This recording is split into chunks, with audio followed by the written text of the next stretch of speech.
Hello YouTuber, kayo ba naniniwala na may girlfriend akong foreigner? Nakachamba rin.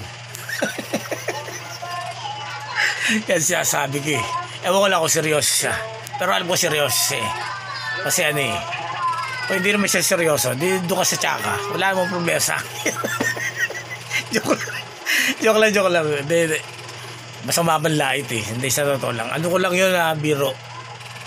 Kasi ano eh, dahil sa totoo lang, meron talaga akong girlfriend.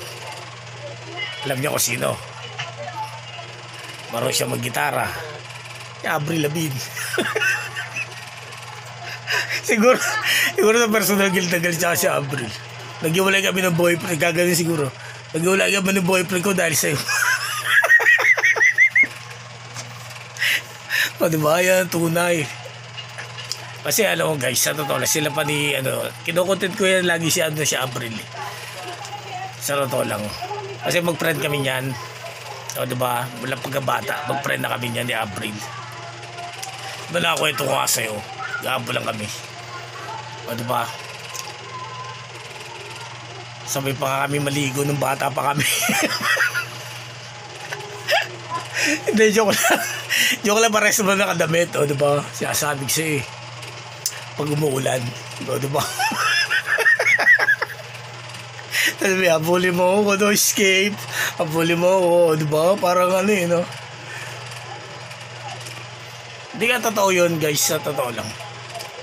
Talagang, may girlfriend talaga akong foreigner. Yan ang tunay.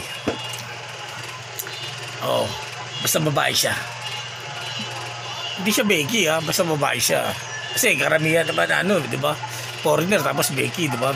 May mga ganong relasyon, di ba? Mga artista nga ganun. Girlfriend niya Becky, di ba? Oh.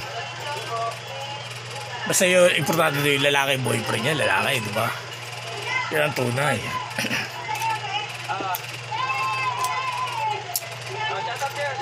Kaya yung girlfriend ko na foreigner, sinabi mo na magtrabaho para para sa pamilya natin, di ba? Siya sabi siya. Yan ang tunay na pangyayari. O diba? O ngayon naniniwala na kayo YouTuber. Alamin nyo kung sino. O diba?